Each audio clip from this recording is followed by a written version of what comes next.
Broken heart, I never thought my own son and his wife would betray me like that.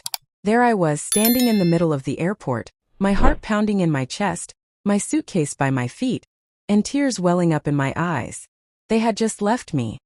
Abandoned me with no money, no phone, and no way to reach anyone. I watched them walk away, their figures growing smaller and smaller in the crowd until they disappeared completely. I called out after them, "David, Anna, please don't do this." But my voice was swallowed by the noise of rolling suitcases, airport announcements, and rushing travelers who barely noticed an old woman's cry. The worst part? They had no idea why I was traveling that day.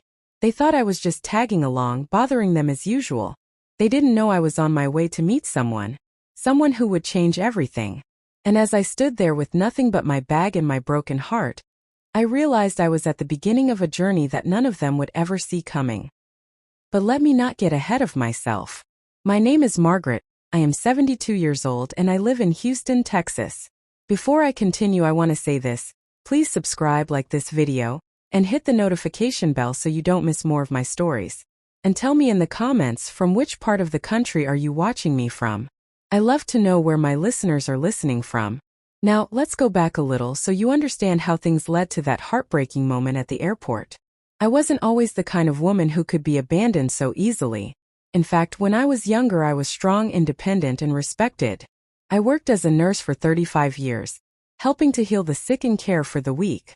I raised my son, David, mostly on my own after his father passed away when David was only 7. Life wasn't easy, but I gave that boy everything: my time, my money, my energy, my love. He was my whole world. When David grew up and married Anna, I was happy at first. Anna was beautiful, polite, and came from a well-off family. But slowly, I began to notice small cracks in her behavior. She often made little comments about me being too old-fashioned or always in the way. I ignored them because I didn't want to cause trouble. After all, I wanted my son to be happy. But over time, things got worse. They stopped inviting me to family dinners. They'd make big decisions without telling me. And sometimes I'd overhear Anna whispering to David that I was a burden. Still, I never imagined they would stoop so low as to humiliate me in public, let alone abandon me at the airport. It all started a week before the trip. I received a letter in the mail, a real handwritten letter, which is rare these days. My hands shook as I opened it, and when I read the words, I almost dropped it out of shock. It was from someone I hadn't heard from in over 40 years. "Margaret, if you are reading this, it means I have finally found the courage to reach out. I am in New York. I want to see you before it's too late." The letter was signed with a name I had long buried in the past. Richard. Richard had been my first love, the man who promised me forever before life tore us apart. And now, after all these years, he was reaching out again. I knew I had to go. I had to see him. My heart wouldn't let me do otherwise. But here's the problem. I didn't want David and Anna to know. I knew if I told them, they would mock me. They'd say I was too old for such foolishness, that I was wasting my time. So when they told me they were traveling to New York for business, I decided to quietly buy my own ticket for the same flight. That way, I could slip away and meet Richard once we landed. It was a perfect plan.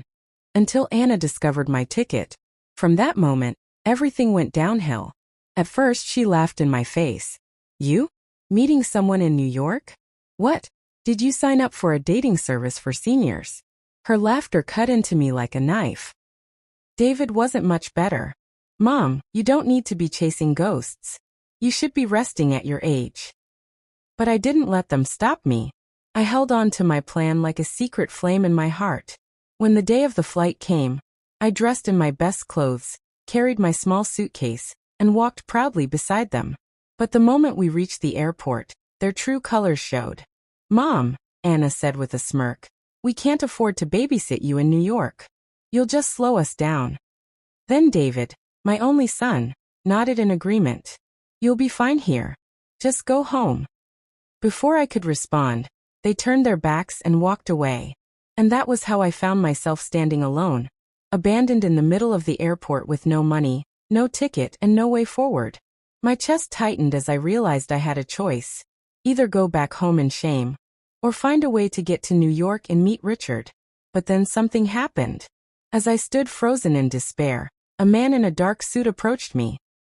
He looked straight into my eyes, as if he had been searching for me all along. "Margaret," he asked softly. My heart skipped a beat, because that voice, it sounded all too familiar. And that was when I realized, my life was about to change forever. "Margaret?" the man repeated, his voice trembling slightly. I froze. My heart beat so loudly, I thought everyone around could hear it. My knees wobbled, and I had to grip the handle of my suitcase to steady myself. For a moment I couldn't speak. The years melted away, and I was no longer a 72-year-old woman abandoned at the airport. I was a young nurse again, standing in the hospital hallway where I had first met him. "Richard," I whispered, almost afraid to believe it. The man smiled, though his eyes glistened with tears. His hair was silver now, his face lined with time, but it was him. It was really him. "Margaret," he said again, this time with certainty. "I found you." My lips trembled. "But how? How did you?" "I knew you were coming," he interrupted. "When I sent that letter, I prayed you would find a way. And when I saw your son and his wife leaving you here, I knew they wouldn't tell you I was waiting." I gasped, stepping back in shock.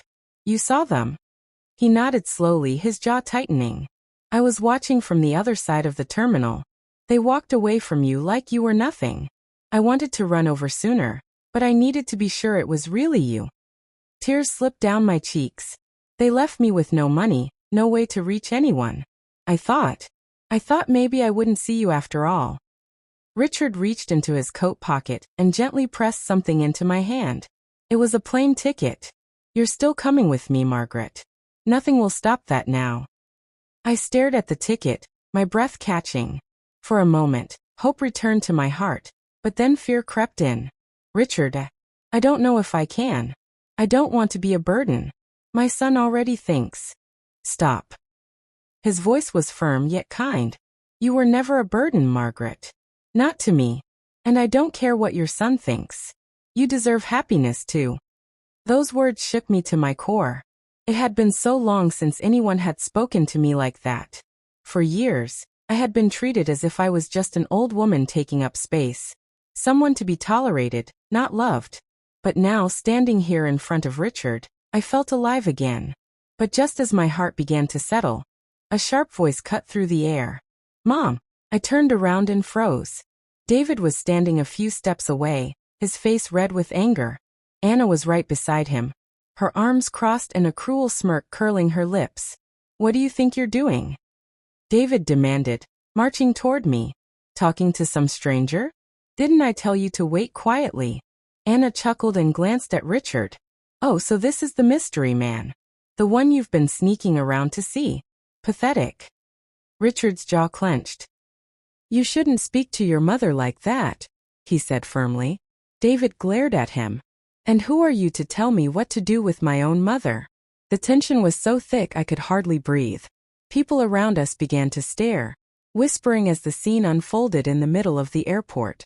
My cheeks burned with humiliation. I wanted to shrink away, to disappear. But then Richard stepped closer, placing himself protectively in front of me.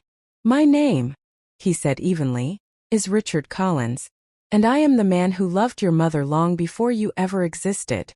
Gasps rippled through the crowd. My knees went weak. David's face twisted in rage. "Loved her? You expect me to believe this nonsense?" But Anna's eyes narrowed with curiosity. "Wait, Richard Collins? From New York?" Richard nodded. "That's right."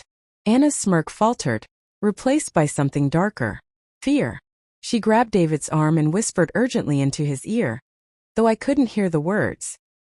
David's expression changed instantly, his anger melting into unease. "What's going on?" I asked, my voice trembling. "Anna? What do you know?" Anna turned to me, her smile returning. Only this time it looked more like a mask. "Oh, nothing, Margaret. Nothing at all. Come on, David, we don't need to waste time with this old man." But Richard's eyes stayed locked on Anna, sharp and unyielding. "She knows exactly who I am.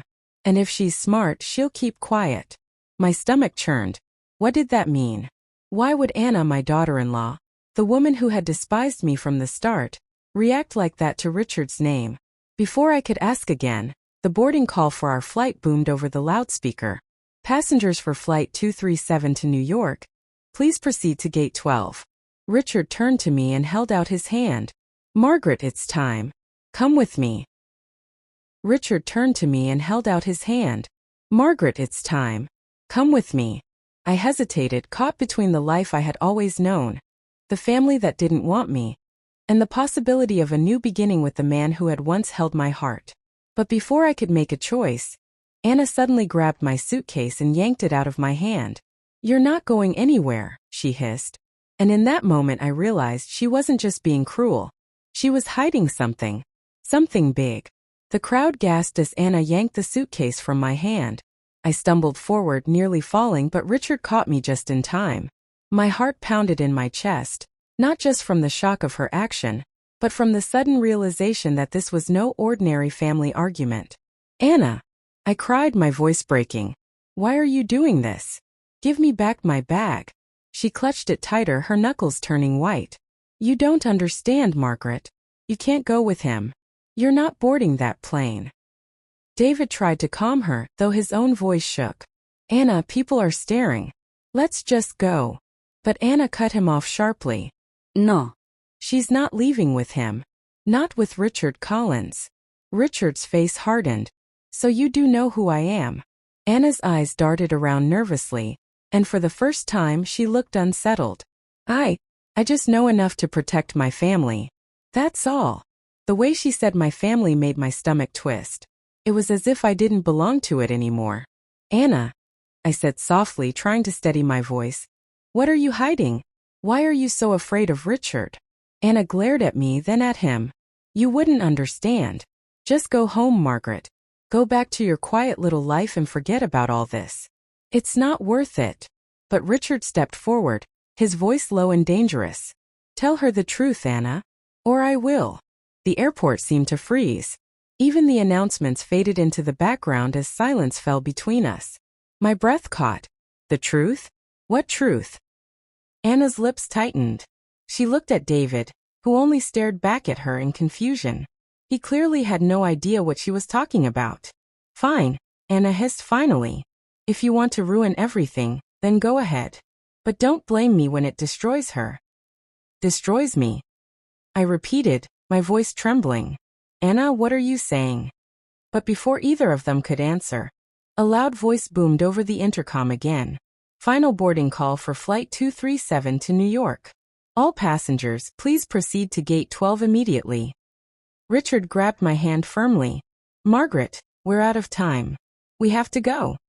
Anna clutched the suitcase tighter and pulled it toward her. Not with this bag, you're not. You'll have to go without it. Something in her eyes told me she wasn't just being spiteful. There was something inside that suitcase that she didn't want me, or maybe Richard, to see. I stared at the bag in shock. I had packed it myself that morning with clothes, a photo album, and a few keepsakes. Nothing unusual. Nothing worth fighting over. Or so I thought. Anna, I said carefully, give it back. There's nothing in there but my things. But Richard's gaze flicked to the suitcase and then back to Anna. His jaw clenched. Are you sure about that, Margaret? I froze. What do you mean?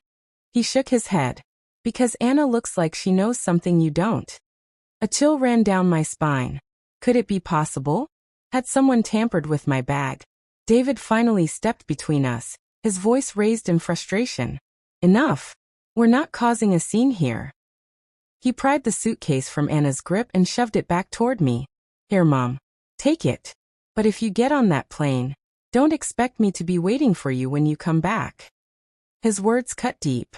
I stared at my son, the boy I had raised with love, the man I had sacrificed everything for, and I hardly recognized him anymore. Anna hissed something under her breath, but David ignored her. With a final glare at Richard, he grabbed his wife's arm and stormed off toward another gate. The crowd slowly dispersed, though I could still feel the stares and hear the whispers around me. My hand shook as I clutched the suitcase to my chest. Richard leaned closer. Margaret, we don't have much time. We need to board. I nodded numbly and followed him toward the gate. My legs felt like they were moving on their own. My mind was spinning, questions swirling faster than I could catch them. Why had Anna fought so hard to keep me from leaving? Why did Richard's name shake her so deeply? And what was it about this suitcase that seemed so important? We reached the boarding line, handed over our tickets, and stepped onto the jet bridge. My heart beat faster with every step. This was it. I was leaving behind my old life, the rejection, the loneliness, the betrayal. I was walking towards something new. But just as we reached the plane door, a voice called out behind us. Security! Stop them! I whipped around in shock. 2 uniformed officers were pushing through the crowd, heading straight for us. And in that instant I realized something in that suitcase wasn't mine. Security! Stop them! The word slammed into me like a cold wave. My whole body froze. I clutched the suitcase tighter, as if holding on to it would protect me from whatever storm was coming. Richard immediately stepped in front of me, shielding me with his body. Stay calm, Margaret, he whispered. His voice steady though his eyes betrayed a flicker of worry. 2 officers rushed up the jet bridge toward us. People in line gasped and stepped aside. Some even pulled out their phones, recording the scene. My cheeks burned with shame. An old woman being chased by airport security. What must they think of me? One officer raised his hand. Ma'am, sir, step aside. We need to inspect that suitcase immediately. My lips trembled. But it's mine. It only has my clothes. Ma'am, please. The officer cut me off, his tone firm but not unkind. This is a security matter. We need to check the bag now. I looked at Richard, panic in my eyes. He gave me a small nod, though his jaw was tight. Let them, he whispered. My hand shook as I slowly handed over the suitcase. The officer set it down, unzipped it, and began searching through the contents. My heart pounded with every item he pulled out. My neatly folded dresses, my nightgown, my little photo album. For a moment relief washed over me. See, nothing wrong. Just my things. But then his hand froze. The officer reached deeper into the suitcase and pulled out a small black pouch I had never seen before. My stomach dropped. What is that? I stammered. He opened the pouch carefully, and inside were bundles of cash. Thick stacks of $100 bills, tightly wrapped with rubber bands. Gasps filled the air. My knees buckled. I would have collapsed if Richard hadn't caught me. That's not mine. I cried desperately. I swear I never packed that. I don't even know how it got there. The second officer exchanged a glance with the first. Ma'am, we're going to need you to come with us. My heart raced. No. Please, you have to believe me. I didn't put that in there. Someone else. Someone must have planted it. Anna's face flashed in my mind. The way she fought over the suitcase. The way she hissed, "You can't go with him." Could it be? Richard stepped forward. Listen, officers, I can vouch for her. This woman is Margaret Hayes, a retired nurse, 72 years old. She's never done anything illegal in her life. That money isn't hers. The officer frowned. Then whose is it? Before Richard could answer, a familiar voice rang out from behind us. It's hers. I spun around, my breath catching in my throat. Anna. She stood at the end of the jet bridge with David by her side, her arms crossed and that same cruel smirk plastered on her face. She's been hiding money, Anna continued smoothly. I told you she's not as innocent as she looks. She was planning to sneak it out of Texas without telling anyone. The officers turned back to me. My mouth went dry. That's not true. She's lying. I don't even know where that came from. Richard's eyes burned with fury as he glared at Anna. Enough games. Tell them the truth, Anna. Tell them who that money really belongs to. Anna's smirk faltered for just a moment, but then she tossed her hair and laughed. Oh, please. What truth? She's your old flame, isn't she? Of course you'd cover for her. The officers stepped between us, their hands hovering near their belts. All right. Everyone calm down. We'll sort this out in a private room.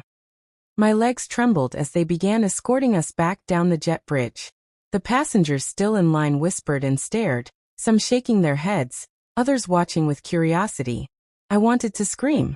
I wanted to run. But instead, I walked in silence, clutching Richard's hand as if it were the only thing keeping me upright. They led us into a small security office inside the airport. The fluorescent lights buzzed overhead, the air cold and sterile. They placed the suitcase on the table, the black pouch of money beside it. "Ma'am," one officer said, "can you explain how this got into your luggage?" "I can't," I whispered, tears running down my cheeks. "Because it wasn't there when I packed. Someone put it there without me knowing." Richard's voice was sharp. "And I think we all know who that someone is." All eyes turned to Anna. She smiled sweetly. "Oh really? What proof do you have?" "None."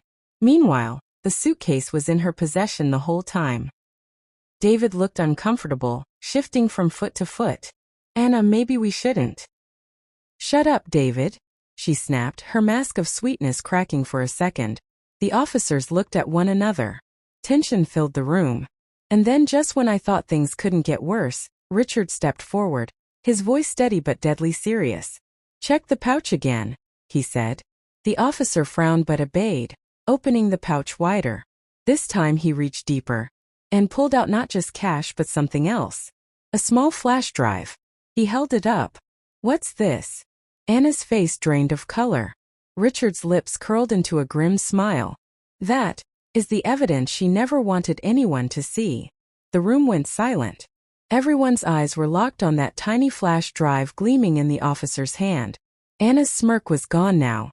Her face had gone pale, her lips tight, and for the first time since this nightmare began, she looked afraid. The officer turned it over in his fingers. "Ma'am," he said slowly, looking at Anna, "do you know anything about this?" Anna's voice cracked slightly. "And no, I've never seen that before. It must belong to her. She probably—" "Stop lying," Richard snapped. His voice cut through the room like a blade. "That drive isn't Margaret's. It's yours. I know exactly what's on it." My chest tightened. "Richard," I whispered. "What do you mean? What's on it?" Richard's eyes never left Anna's. Evidence. Documents. Things her family wouldn't want the world to see.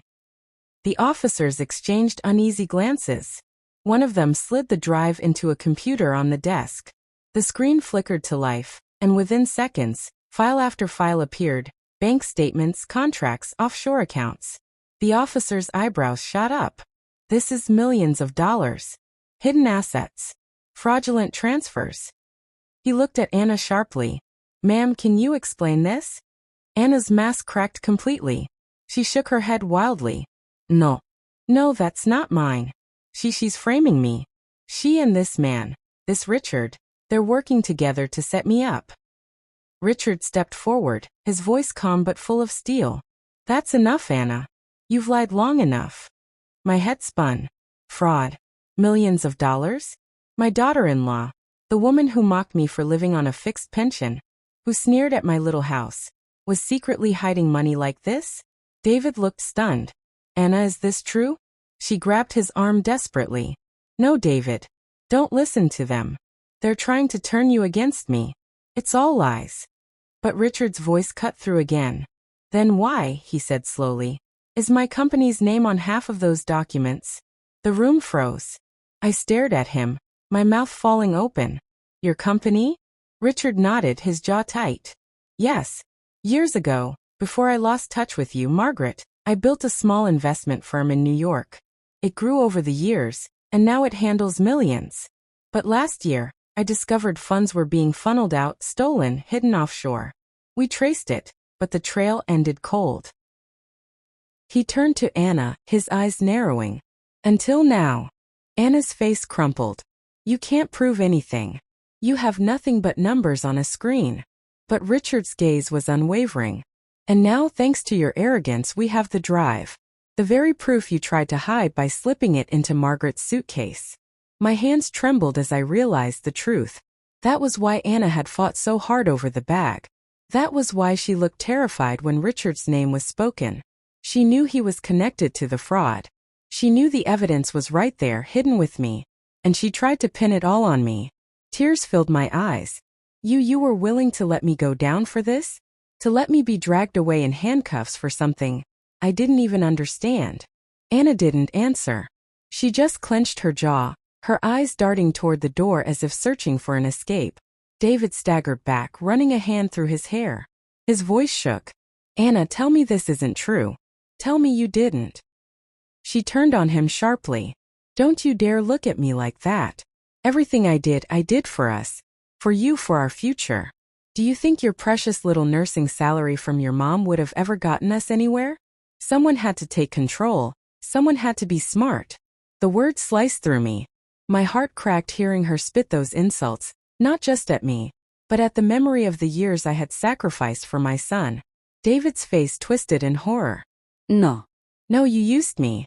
You used my family. And you almost destroyed my mother for it. The officers stepped forward, their expressions hardening. Ma'am, we're going to need you to come with us. Anna's eyes went wide. She jerked her arm away from David and back toward the door. No. You don't understand. I can't. She spun around and bolted. Stop her! One of the officers shouted, racing after her. Chaos erupted. People in the hallway screamed as Anna shoved past them, running wildly through the terminal. Officers chased after her, their radios crackling.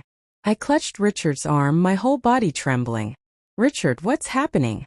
What will happen to her? He held me close, his voice low. That depends on how far she's willing to run. But one thing is certain, Margaret, this isn't over. Because even as Anna disappeared into the crowd, I knew deep down. She wasn't the type to give up quietly. And if she came back, she wouldn't just come for Richard. She would come for me. The sound of Anna's footsteps echoing down the terminal haunted me long after she vanished into the crowd. The officers who had chased her came back breathless, shaking their heads. She's gone, one of them muttered. Gone. The word rang in my ears like a warning bell. My daughter-in-law, the woman who had eaten at my table, worn the necklace I gifted her on her wedding day, smiled in family photos, had just fled like a criminal. I sat down heavily on the chair in the security room, my legs too weak to hold me. My hands shook so badly, I couldn't even hold my purse. How could this happen? I whispered. How did I not see who she really was? David paced the floor like a trapped animal, his hair messy from pulling at it. I didn't know, Mom. I swear I didn't know. I thought she loved me. I thought she wanted the same things I did. My heart ached looking at him. For all his flaws, David was still my son. A man caught in a storm bigger than he could handle.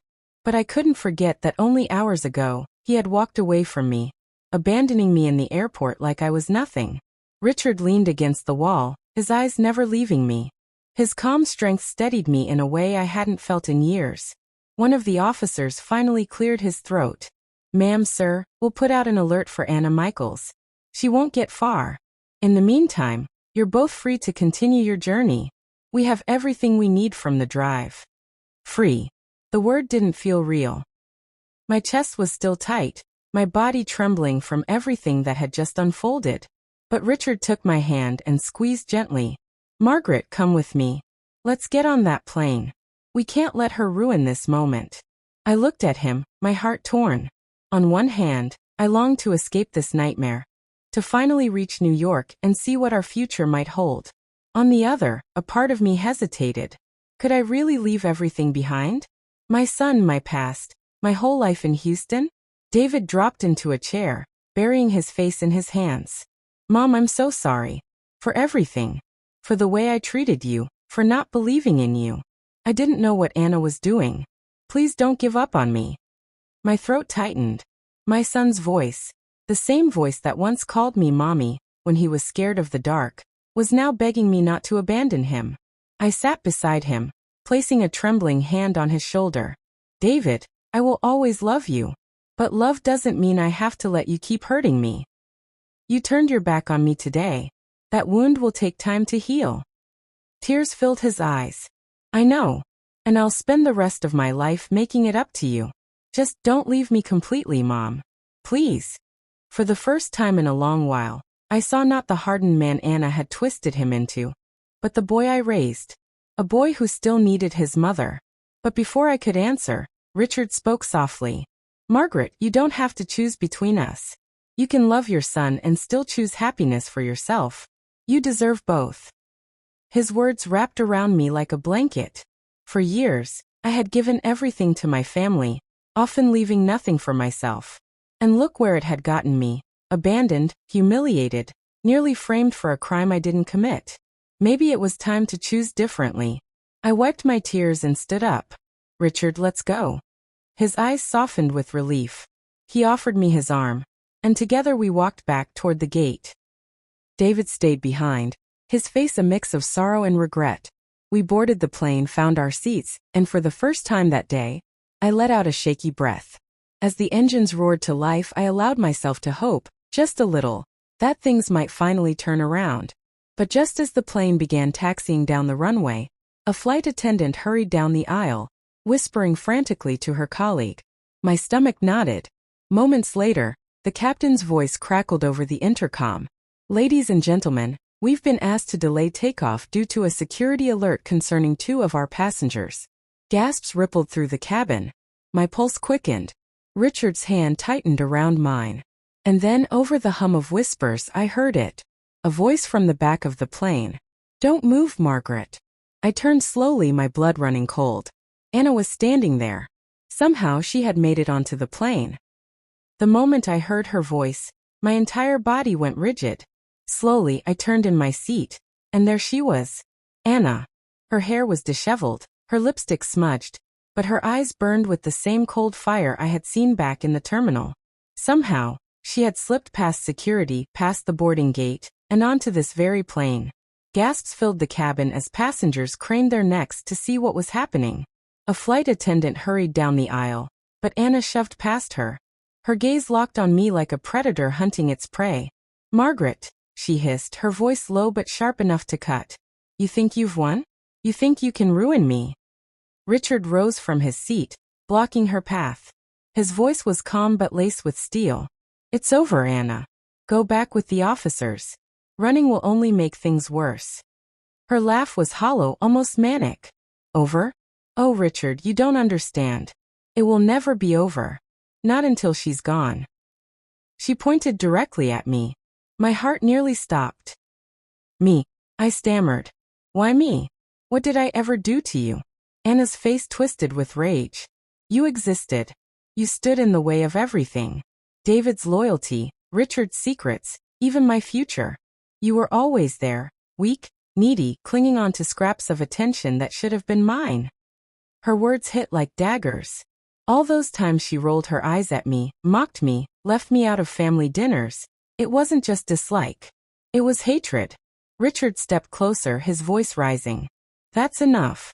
You planted the money, you planted the drive, and now you're threatening her in front of dozens of witnesses. Do you realize what you're doing? Anna's lips curled into a bitter smile. Yes. I'm saving myself. Because if I go down, I'm not going alone. Before anyone could react, she reached into her purse and pulled something out. Gasps erupted across the cabin. My breath caught. It was a small knife. Screams filled the plane. The flight attendants shouted for calm. Passengers ducked in their seats. Children cried. My chest tightened. I had never been more afraid in my life. Anna waved the knife wildly, her voice cracking with desperation. No one move. No one tries to stop me, or she gets hurt. She jabbed the blade in my direction. Richard positioned himself firmly between us, his arms spread. You're not touching her. Not now, not ever. The plane's engines went quiet as the captain announced we were returning to the gate. My ears rang with the sound of panicked whispers and frightened sobs. Anna's hands trembled, but her eyes stayed locked on me. You ruined everything, Margaret. Everything I built. You're not going to take David from me, too. If I can't have my life, neither can you. Tears blurred my vision. I wanted to scream, to beg, but my voice was trapped in my throat. All I could do was cling to Richard's arm, praying he wouldn't move aside. Anna, Richard said softly, lowering his tone. Think about David. Think about what you're doing. Do you really want the last memory your son has of you to be this? Threatening his mother on a crowded plane. For a flicker of a second, doubt crossed her face. Her grip on the knife loosened. But then a child cried out behind us, startling her. Her eyes snapped back to me, darker than ever. No, she spat. She's the problem. She always has been. And then, before I could even blink, she lunged forward. The knife flashed under the cabin lights. Passengers screamed. Flight attendants rushed forward. Richard tried to push me back. And in that split second, I thought it was the end. Time slowed the moment Anna lunged. Her body flew toward me, the knife glinting under the fluorescent lights of the cabin. I barely had time to gasp before Richard threw himself in front of me. The blade slashed through the air and struck. A sharp cry escaped Richard's lips as the knife sliced across his arm. Blood darkened his sleeve instantly. No. I screamed, clutching him as he staggered but refused to fall. The passengers shouted in chaos, some trying to scramble away, others frozen in fear. A flight attendant grabbed the intercom, her trembling voice echoing. Security to the cabin. Now. Richard, despite the blood seeping through his shirt, stood like a wall in front of me. His jaw tightened. You won't touch her, Anna. Not while I'm breathing. Anna's face contorted, torn between fury and panic. Her hand shook, but she still raised the knife again. You don't get it, do you? If I can't control this family, I'll destroy it. My heart pounded. Anna, please stop this. You're only digging yourself deeper. Think of David. Her eyes flickered at the mention of his name. For a moment I thought she might listen. But then her mouth twisted into a bitter sneer. David? He's nothing without me. He'd never survive on his own. The words cut me deeper than any blade. She didn't love my son. She never had. He was just a pawn in her game. Before Anna could strike again, two brave passengers leapt from their seats. One grabbed her wrist, the other tackled her to the ground. The knife clattered to the floor, sliding beneath a row of seats. The cabin erupted in cheers and cries of relief. But Anna wasn't done fighting. She kicked and screamed, her voice shrill with hatred. You'll all regret this. You hear me? None of you are safe. Security stormed the plane within seconds, pinning her arms behind her back as she thrashed like a wild animal. Her hair hung in messy strands across her face, her lipstick smeared into a cruel red slash. As they dragged her down the aisle, she turned her head toward me, her eyes blazing. This isn't over, Margaret. Not by a long shot. Her words echoed in my chest long after she disappeared through the cabin doors. I collapsed into my seat, my whole body trembling. Richard sank beside me, clutching his bleeding arm. It's just a scratch, he said through gritted teeth. Don't worry. But I could see the pain in his eyes, the blood staining his handkerchief as he tried to press against the wound. Richard, I whispered, my voice breaking. You risked your life for me. He gave me a small, pained smile. Of course I did. You're worth it. Tears spilled down my cheeks. For so long, I had felt invisible, discarded by my own family. Yet here was a man who saw me, truly saw me, and had bled to keep me safe. The captain announced we would be returning to the terminal to offload Anna and tend to the injured. Passengers applauded Richard, some even patting him on the back as the attendants brought bandages. For the first time in years, I felt valued. But even as I tried to breathe again, Anna's final words rang in my ears. This isn't over. The plane finally landed back at the gate. Police cars surrounded us. I thought we would be safe now, that the nightmare was finally ending. But just as the paramedics boarded to take Richard off for stitches, one of the officers rushed down the aisle, his face grave. Mrs. Margaret Michaels, he asked. I blinked. Yes. He exchanged a tense look with his partner. We need you to come with us immediately. It's urgent. My stomach dropped. Why? What's happened? The officer hesitated, then said in a low voice. It's about your son. My breath caught in my throat. It's about your son. The officer's words echoed in my ears like a bell tolling in the distance. My hands trembled as I clutched the armrest, unable to move. What do you mean? I whispered. The officer's jaw tightened. Please, ma'am. We'll explain everything once we're off the plane. Richard tried to rise, wincing from his bandaged arm. She's not going anywhere without me. The officer gave a curt nod. That's fine, sir. But this is time-sensitive. Passengers' eyes followed us as we were escorted off the plane. Some murmured with sympathy, others shook their heads as though they already guessed the storm that was coming. Outside the terminal, flashing red and blue lights filled the night. Police vehicles crowded the runway, their radios crackling with static. I felt like I was stepping into a war zone, not an airport. Please, I begged as they led us to a waiting car. Tell me what's happened to my son. Is David hurt? Did Anna? The officer finally spoke, his voice grave. Your son has been taken into custody. The words hit me like a hammer to the chest. I stumbled, nearly collapsing, but Richard caught me with his good arm. No, I gasped. No, that can't be true. Taken into custody? For what? The officer opened the car door, avoiding my eyes. For conspiracy to commit fraud, ma'am. Evidence ties him directly to Anna's schemes. My world spun. My knees buckled. My son. My only son. The boy I had raised with so much love. The one I had defended even when others doubted him. Was now being accused of a crime? No, I whispered, shaking my head violently. David isn't like that. He's been manipulated. Anna twisted him. He'd never. But even as I said it, flashes of memory stabbed at me. The late nights he spent on his laptop. The phone calls he would abruptly end when I entered the room. The way Anna always seemed to know things she shouldn't. Details only David could have given her. Could it be true? Richard squeezed my hand gently. His eyes were soft, but his words were firm. Margaret, we have to prepare ourselves. Maybe Anna wasn't acting alone. Tears blurred my vision. I wanted to scream, to tear the night apart with my grief. But my voice was barely a whisper. He's my son. My baby boy. I can't lose him, Richard. I can't. The officer cleared his throat. Ma'am, he'll be questioned tonight. You can see him briefly before he's transferred. But I won't lie to you. The evidence against him is strong. The ride to the station felt endless. My hands twisted in my lap, knuckles white. Richard sat close, silently lending me his strength. When we arrived, the harsh fluorescent lights of the precinct stung my eyes. The walls echoed with the hum of typewriters and the shuffle of boots. And then behind a pane of glass I saw him. David. His face was pale, his eyes red from crying. His hands were cuffed to the table in front of him. The sight shattered me. I pressed my palm to the glass, my tears spilling freely. David. When he looked up and saw me, his lips trembled.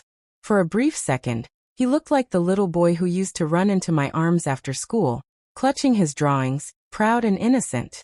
Mom, he mouthed silently. I wanted to believe him. To believe that my son was innocent. That Anna had forced his hand. That he was just another victim in her cruel game. But then the detective stepped into the room with a folder in his hand. He opened it, sliding photographs across the table. Even from behind the glass, I could see them clearly. Bank transfers. Email exchanges. Contracts, signed in David's name. I staggered back, clutching my chest as my heart threatened to give out. The detective's voice carried faintly through the intercom. David Michaels, we have proof that you not only knew about the fraudulent accounts, but helped set them up. If you cooperate, maybe we can lessen the charges. But denial won't save you now. David's head dropped into his hands. His shoulders shook as he whispered something I couldn't hear. I pressed my hand harder against the glass, my voice cracking. Tell me it isn't true, David. Please, tell me this isn't who you are. Slowly he lifted his head. His eyes met mine, filled not with denial but with guilt. Mom, he said, his voice trembling through the intercom. I'm sorry. The ground vanished beneath me. The son I thought I knew was gone, replaced by a stranger who had chosen Anna's greed over his own mother's love. And just when I thought my heart couldn't break anymore, the detective leaned closer to him and asked the one question that turned my blood to ice. Who else was involved? David hesitated. His lips parted. And then he said a name I never expected to hear. The name that fell from David's lips struck me harder than any knife Anna could have wielded. Grandpa Thomas. For a heartbeat I thought I had misheard him. My father. The man who had raised me with discipline and pride? The man who had always stood as the pillar of our family? I staggered back, shaking my head. No, David. That's impossible. He's gone. He died years ago. But David's voice cracked as he looked at me through the glass. Not gone, Mom. He's alive. He faked it. And he's the one who brought Anna into our lives. The detective leaned in sharply. Are you saying your grandfather is the mastermind? David nodded miserably. He promised us both that we'd be rich, that we'd never have to struggle again. He told me you'd never understand, that you'd cling to your old ways and keep us poor forever. He set it all up. The accounts, the papers, everything. My knees buckled. Richard rushed to hold me up, but my soul was collapsing under the weight of betrayal. My own father. The man I had spent my life honoring. And now he was the one who had poisoned my son. The detective's eyes hardened. We'll verify this. But if what he says is true, your family is caught up in something far bigger than we thought. Hours blurred as questions spun. Documents shuffled and phone calls were made. Finally it was confirmed. My father, Thomas, had indeed vanished under the guise of death years ago. A fraudulent will, staged funeral, even forged papers. He had reinvented himself abroad under another name, living off stolen money. And Anna? She had been his chosen instrument. When they brought him in, escorted by federal agents, my breath froze. There he was. Gray hair, sharp eyes, still carrying himself like a man in control. He didn't look surprised to see me. If anything, he smirked. Margaret, he said smoothly, you always were too soft for this world. Tears blurred my vision as rage and sorrow collided inside me. How could you? How could you destroy your own family? His smirk didn't falter. Family is nothing without power. Love doesn't put food on the table. Money does. Anna understood that. David understood that. But you've always been weak. His words stung, but Richard's steady hand in mine gave me strength. I straightened, meeting my father's gaze with new fire. No. What's weak is betraying the people who trusted you most. What's weak is letting greed eat your soul until there's nothing left but rot. You don't frighten me anymore. For the first time, I saw his smirk falter. The trial that followed was long and brutal. Anna and my father faced charges together. Their empire of fraud exposed piece by piece. David, broken by guilt, chose to cooperate fully with the authorities. His testimony sealed their fate, though it also condemned him to years behind bars. I visited him once before his sentencing. He looked smaller somehow, his youthful arrogance stripped away. Mom, he whispered, tears rolling down his cheeks. I don't deserve your forgiveness. I cupped his face in my hands. You're my son. I can't stop loving you. But love doesn't mean excusing what you've done. You must face this. And maybe, when you've served your time, you can rebuild. You still have a chance to be better. He sobbed, clinging to me like the little boy he used to be. It broke me all over again, but I held him anyway. Because that's what mothers do. When I finally left the prison, Richard was waiting. His arm, now healed, slipped gently around my shoulders. You're stronger than you know, Margaret, he murmured. Stronger than all of them. And in that moment, I believed him. Months later, I stood once more at the airport. This time not abandoned, not penniless, not broken. Richard was beside me, his suitcase in hand. We were flying together, starting fresh in a new city where no shadows of betrayal could follow. Before boarding, I recorded a message for those who had followed my story. My voice steady though my heart was full. My name is Margaret. I'm 68 years old, speaking to you from Texas. If you've walked with me through this storm, I thank you.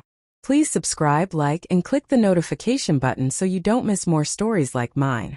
And before we continue, tell me, from what part of the country are you watching from? I smiled softly into the camera. Life taught me something I'll never forget. Wealth built on lies will always crumble. But love, the honest kind, can carry you through anything. Don't let betrayal harden your heart. Let it sharpen your wisdom, so you never fall into the same trap twice. With Richard's hand in mine, I stepped onto the plane. This time I wasn't afraid of what waited ahead, because I knew finally that I wasn't abandoned anymore. The letter arrived on a rainy Tuesday. I had been settling into my new life with Richard. We'd moved into a small but cozy home in Austin, Texas. The air smelled fresher, freer, without the ghosts of betrayal that had haunted me in my old neighborhood. For the first time in years, I had peace. Until that letter came. It wasn't in the usual stack of bills and junk mail. It was a plain white envelope, my name typed neatly across the front. No return address. I almost didn't open it. But curiosity gnawed at me. Inside, a single sheet of paper. And 4 words. You think it's over? My hands trembled as I read them again and again. The letters looked like they had been cut out from magazines, pasted onto the page like something from a crime show. Richard found me frozen at the kitchen counter, the letter dangling from my fingers. His brow furrowed as he took it from me. Who would send this? He asked, his voice low, cautious. My chest tightened. It has to be Anna, or my father. But they're both in prison. Richard's eyes darkened. Unless someone else is working for them. The peace I had built crumbled in an instant. The past wasn't done with me. It was reaching out, clawing at me again. That night I couldn't sleep. Every creak in the house, every rustle of wind outside made my heart race. I dreamed of knives glinting in the dark, of Anna's crazed eyes, of my father's smirk. The next morning, I went straight to the police with the letter. They filed a report but told me it could just be a cruel prank. A prank? I snapped. My family was nearly destroyed by these people. My fiancé was stabbed. My son is in prison because of them. Do you really think this is a joke? The officer sighed. Ma'am, without fingerprints or evidence, there's not much we can do. Just stay alert. And call us if anything else happens. Stay alert.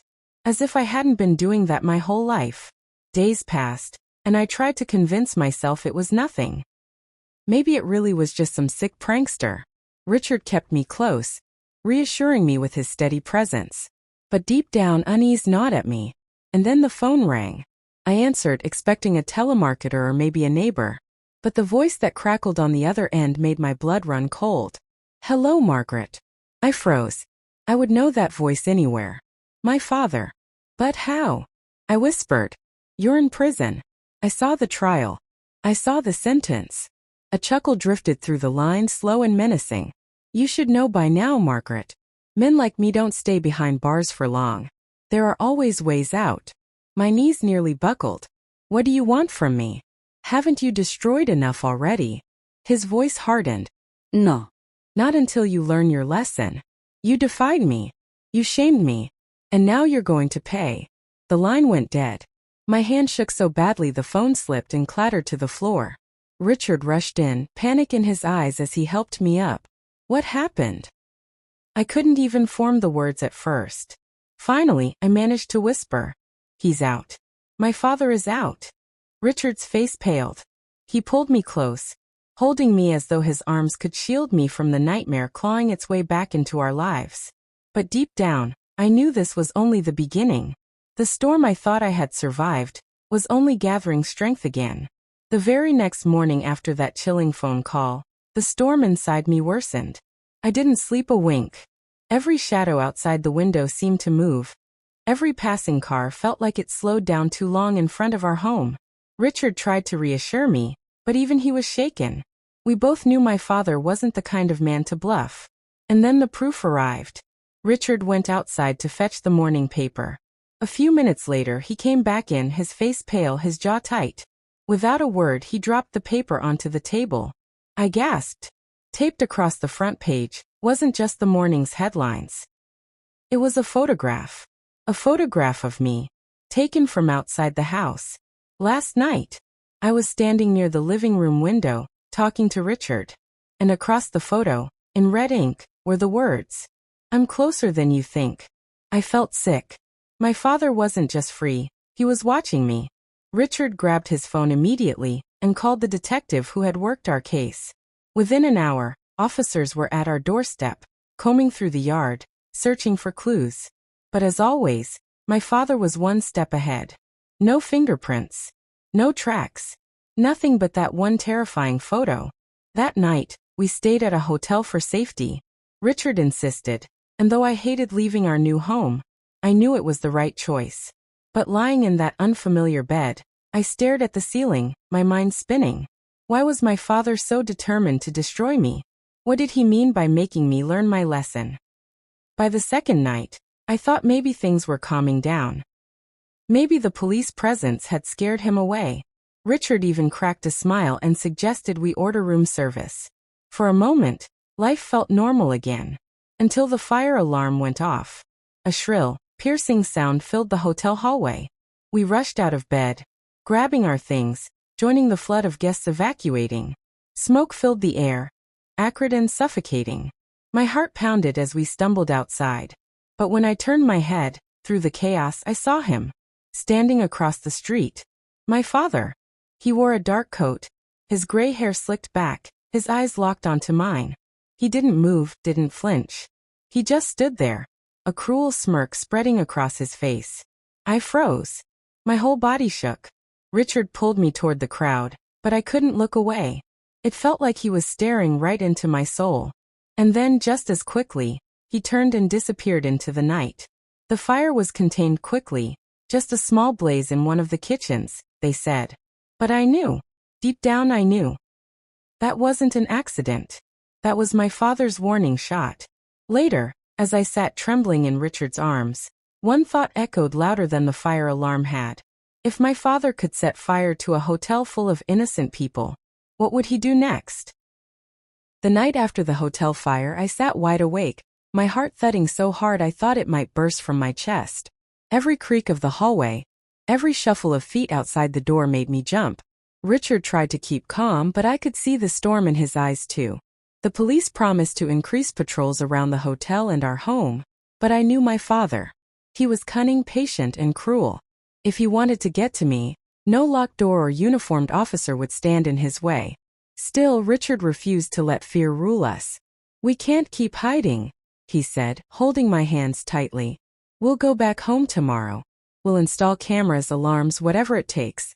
We can't give him the power to chase us out of our own lives." Part of me admired his strength. Another part of me trembled, knowing my father would see that as a challenge. We returned home the next morning.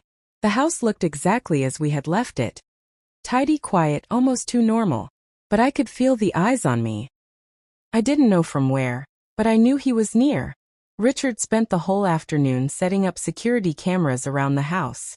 I baked cookies, though my hands shook so much I nearly dropped the tray. Anything to distract myself from the dread sinking into my bones. For 2 days, things were calm, almost peaceful. The cameras showed nothing unusual. The nights were quiet. For a brief moment, I dared to believe maybe my father had backed off. And then on the third night, everything changed. Richard went out to the shed to grab some tools. 10 minutes passed. 15. 20. I called out from the back porch, my voice shaky. "Richard? Are you okay?" No answer. My stomach twisted. I grabbed a flashlight and headed toward the shed. The door creaked as I pushed it open. Inside, the light beam cut through the dark, landing on Richard. He was slumped against the wall, blood dripping from his forehead. My scream tore through the night. I rushed to him, shaking his shoulders, begging him to wake up. He groaned weakly, his eyes fluttering open. "And Margaret?" he whispered, his voice faint. He was here. Before I could respond, something caught my eye. On the wooden floor, scratched deep into the wood with a knife, were 5 chilling words. I held Richard in my arms that night, blood staining my hands as tears poured down my face. I screamed for help, and within minutes, flashing red and blue lights filled the yard. The police rushed in, paramedics worked frantically, and I stood frozen, my body trembling as if every bone wanted to shatter. Richard was rushed to the hospital. He had a concussion, several bruises, and a deep cut on his forehead. The doctors said he was lucky to be alive. But I knew luck had nothing to do with it. My father had made a choice. He wanted Richard alive this time, because he wanted me to suffer longer. When Richard finally woke, his voice was weak but steady. "Margaret, you can't stay here anymore. He won't stop. He won't rest until you're destroyed." I shook my head, clutching his hand. "No. I won't let him take everything from me. He's already stolen too much." The police officer assigned to our case suggested moving us into protective custody. A safe house. Hidden, guarded, monitored. But I hesitated. How do you hide from a ghost who always knows where you are? For 2 weeks we stayed in that hospital with officers at the door. Richard slowly regained his strength. For a moment I thought maybe, just maybe, we had a little safety. Then the flowers arrived. A beautiful bouquet of lilies, roses, and baby's breath, sent to Margaret and Richard, wishing a speedy recovery. The nurses thought it was sweet. They placed it in a vase beside the bed. But as I leaned closer to smell the flowers, I saw it. Tucked inside the bouquet was a small folded note. With shaking hands, I opened it. And there, written in my father's sharp, familiar handwriting, were the words, "The hospital won't protect you. Neither will he." I dropped the note, my heart pounding so hard I thought I might faint. That was when Richard made the decision. "We're leaving," he said firmly. "If he can reach us here, he can reach us anywhere. We'll disappear. Start fresh, somewhere he'll never find us." For the first time, I agreed. I was tired of running in circles. Tired of being hunted like an animal. The plan was simple. Leave the hospital at night, escorted by police, and head straight to a safe house outside the city. But as the car pulled out of the hospital lot, I felt a chill crawl up my spine. The streets were dark, quiet, almost too quiet. And then, halfway down the road, the car suddenly swerved. Tires screeched. The officer in front cursed, gripping the wheel. Because standing in the middle of the road, illuminated by the headlights, was a figure. My father. Smiling. Holding a gun. The headlights froze him in place. My father, his face twisted into a grin, a gun glinting in his hand. For a moment, time stopped. I couldn't breathe. Couldn't blink. Couldn't think. The officer slammed on the brakes, the tires screaming against the asphalt. Richard threw his arm across me protectively as the car jerked to a stop just feet from where my father stood. Then, with terrifying calm, he raised the gun and pointed it directly at me. "Get out, Margaret," he barked, his voice echoing across the empty street. "Get out now or he dies first." The officer tried to reach for his weapon, but my father's eyes flicked toward him. "Don't even think about it. I've got nothing to lose." I couldn't move. My whole body trembled, but Richard's grip on my hand gave me strength. Slowly, I pushed the door open, stepping into the cold night air. My father's eyes locked onto me, wild and gleaming with rage.